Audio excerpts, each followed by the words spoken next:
Angano arirarira, izao mitantara ianareo amin'ny ireo sahona nangataka mpitondra.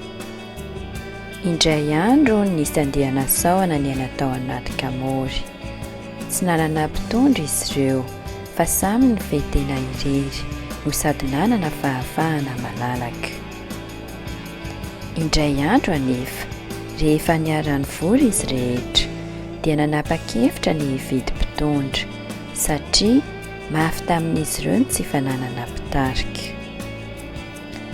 Nangataka torohevitra tamin'ny masoandro ary reto sahona momba izany.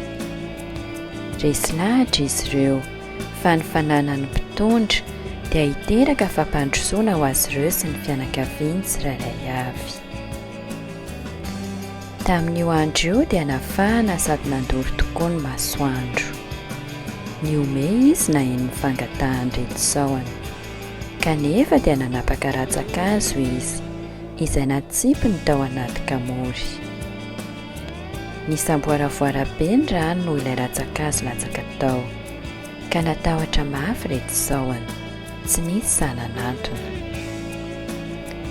Noho nitony ny rano, ka hitan'ireto sahona fa tsy nisy ninona nihetsika intsony, dia nanantona moramora ilay ratsan-kazo izy ireo.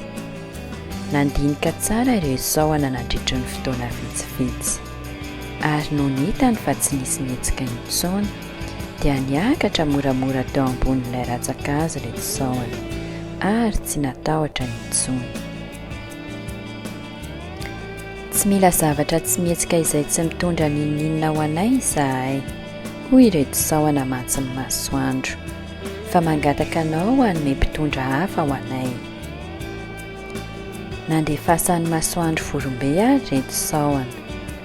Vao tonga nefa ity vorombe, dia nohaniny avokoa izay sahona hitany rehetra, mandra-pahafen'ny kibony. Nanantona moramora ny volana ary reto sahona, ary niangavy azy mba hilaza amin'ny masoandro, mba hanala ity vorombe, ary amerina ilay ratsan-kazo. Efa nomeko mpitondra roa ianareo ny masoandro mantsy ny sahona, ny iray malefaka ary ny iray kosa masiaka.